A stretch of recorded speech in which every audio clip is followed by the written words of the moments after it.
Всем привет! Сегодня почитаем интересный фрагмент книги католического миссионера-эвариста Региста Гюка из Франции. Книга называется «Путешествие через Тартарию, Тибет и Китай в 1844, 45 и 46 годах». В учебниках XVIII века сказано, что Скифия изменила свое название на Татария, а прежнее название России — Скифия. Так что можно смело считать, что Тартария или Татария — это прежнее название России. Итак, фрагмент.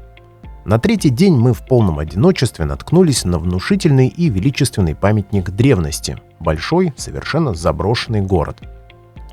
Его крепостные стены с башенками, сторожевые башни, 4 больших ворот, обращенных к 4 сторонам света — все они были в идеальном состоянии, за исключением того, что, помимо того, что 3/4 были погребены под землей, верхняя часть была покрыта толстым слоем дерна.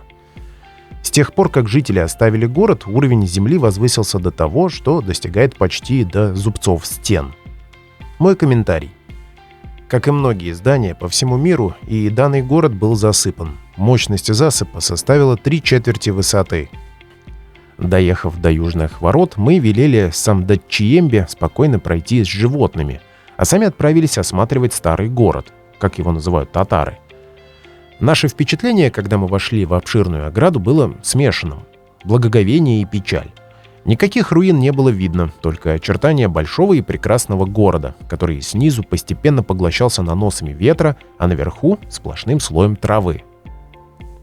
В этом фрагменте указано, что по скоротечному наблюдению автора засыпание произошло от наносов ветра. Также интересно, что город не был разрушен, а был практически целым. По неровности построек видно еще, где были улицы и где стояли самые большие здания.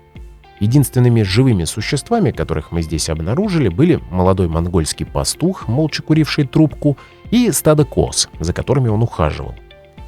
Мы расспросили его о том, когда был построен город, кем, когда он был заброшен и почему. С таким же успехом мы могли бы допросить и его коз. Он знал лишь то, что это место называется Старым городом. Подобные остатки древних городов — не редкость в пустынях Монголии, но все, что связано с их происхождением и историей, погребено во тьме. В этом фрагменте мы узнали, что подобных древних городов в Монголии было много. Также местные не знают, что это за города. О, какой печалью наполняет душу такое зрелище! Руины Греции, великолепные остатки Египта — все это, правда, говорит о смерти. Все принадлежит прошлому, и все же, глядя на них, понимаешь, что это такое. В памяти можно проследить революции, которые привели к разрушению и упадку страны вокруг них. Спуститесь в гробницу, где заживо был погребен город Геркуланум. Правда, там вы найдете гигантский скелет, но в вас заложены исторические ассоциации, способные его оживить. Но от этих старых заброшенных городов Татарии не осталось ни следа предания. Это гробницы без эпитафии, в уединении и тишине, непрерываемые, за исключением тех случаев, когда странствующие татары ненадолго останавливаются в разрушенных укреплениях, потому что там пастбищ богаче и обильнее. Примечание. Эпитафия — табличка с именем погибшего. Однако ничего положительного об этих останках сказать нельзя. Вероятно, они относятся не ранее XIII века. Периода, когда монголы установили свою власть над Китайской империей, которой владели более 100 лет.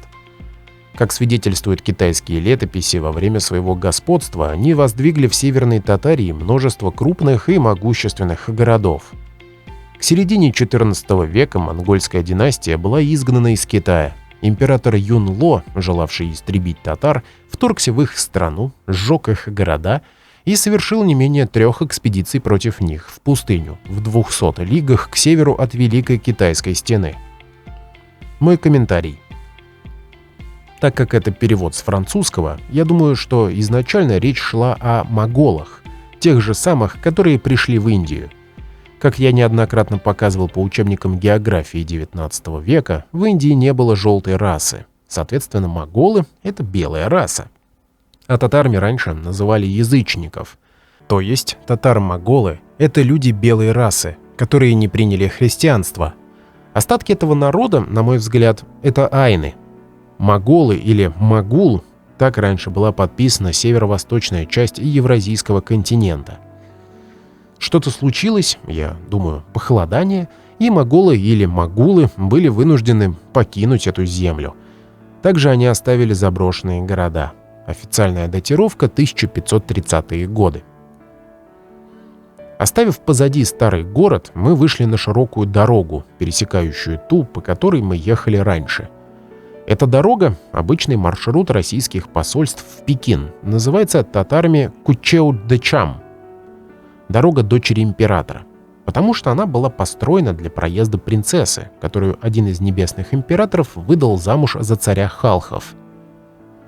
Пересекая Чакар и западный Суниот, она входит в страну халхов через царство Мургиван. Оттуда, пересекая великую пустыню Гоби, она пересекает реку Тула, недалеко от Большого Курена, и заканчивается у российских факторий в Киакте. Этот город, согласно мирному договору 1688 года между императором Ханьхи и белым ханом Ароса, то есть царем России, был основан как торговый центр между двумя странами. Мой комментарий. Интересно, что за мирный договор 1688 года и кто такой белый хан Арос? В 1688 году в России формально правили два царя – Иван V и Петр I. Но фактическая власть находилась в руках их старшей сестры, царевны Софьи Алексеевны, которая была регентом и правила от их имени до 1689 года. Это был период двоецарствия под регенством. Белый — это понятно, хан — это чин. Что такое Арос, пока не совсем понятно. Возможно, местное название одного из русских царей.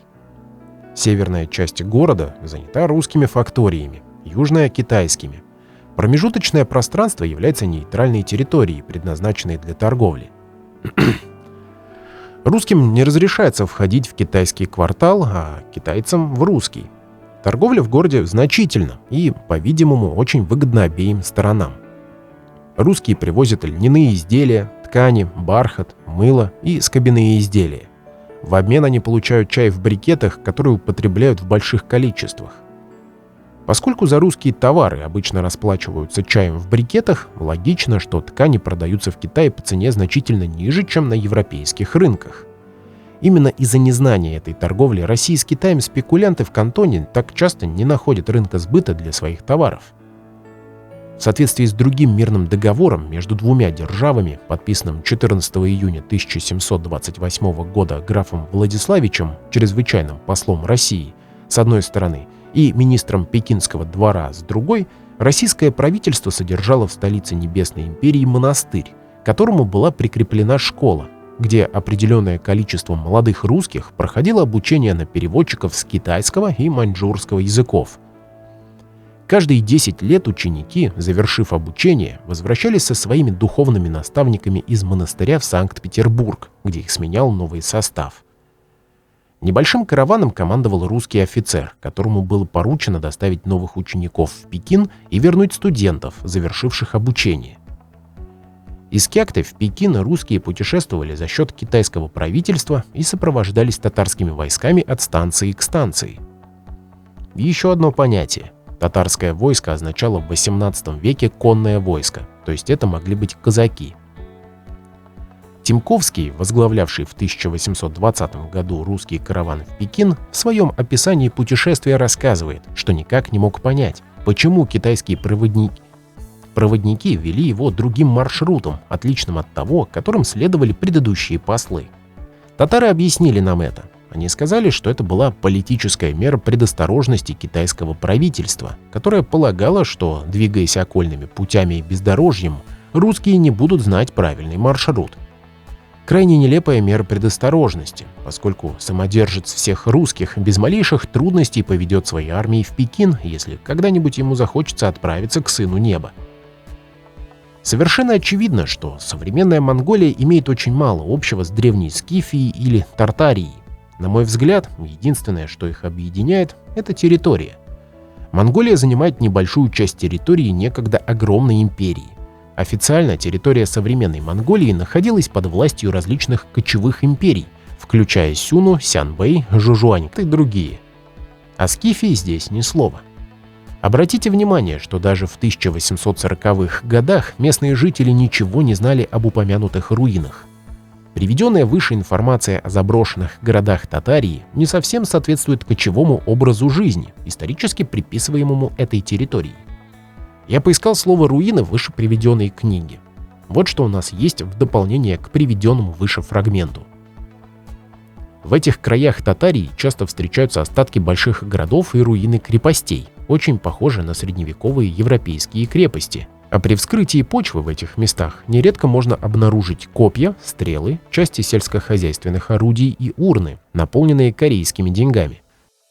Когда именно кочевые племена начали строить города? Даже сегодня, в 21 веке, 30% населения ведут кочевой или полукочевой образ жизни.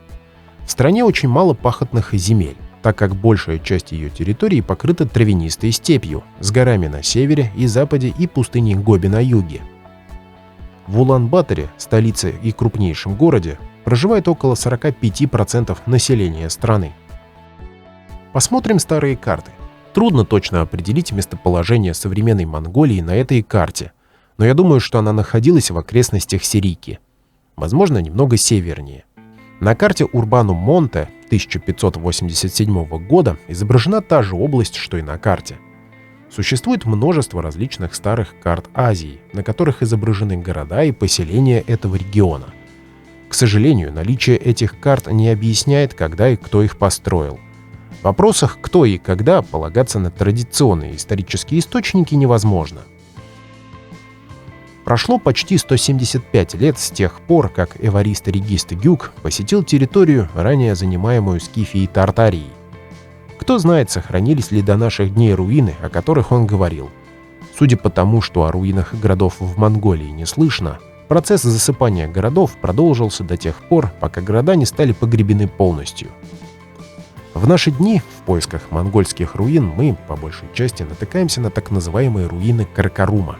Как и многие города Монголии, Каракарум начинался как кочевой лагерь, а от кочевого города остается мало руин. Фактически от старого города сохранилась лишь каменная черепаха. Между тем археологи выкапывают подобные вещи и хотят убедить нас в том, что каменные колонны предназначались для поддержки этой реконструированной постройки – большого зала Каракарума. Старинный рисунок Кублай-хан оказывает финансовую поддержку Марко Поло. Обратите внимание на их внешний вид и рост. За пределами Каракарума можно найти довольно неплохие руины, но это всегда будут либо ступы, пагоды, крепости, храмы или дворцы. Их никогда не назовут заводами, электростанциями или университетами. Это руины храма Такчин. А это Белый дом Чокту Кхонг Таиджи. Вот кирпичные пагоды. Конечно, следует помнить, что Тартария во всей своей необъятности ранее была известна как Скифия, по крайней мере так указано на старой карте. Что касается древнего города Каракарум, то, вероятно, не так уж сложно найти место для раскопок. Как и во всем остальном, ЮНЕСКО указывает нам, где раскопки запрещены. Хархарин расположен в низовьях долины реки Архон, которая входит в список объектов всемирного наследия ЮНЕСКО «Культурный ландшафт долины Архон». Это место находится у самых восточных предгорий Хангайских гор, где они встречаются с холмистой степью Центральной Монголии.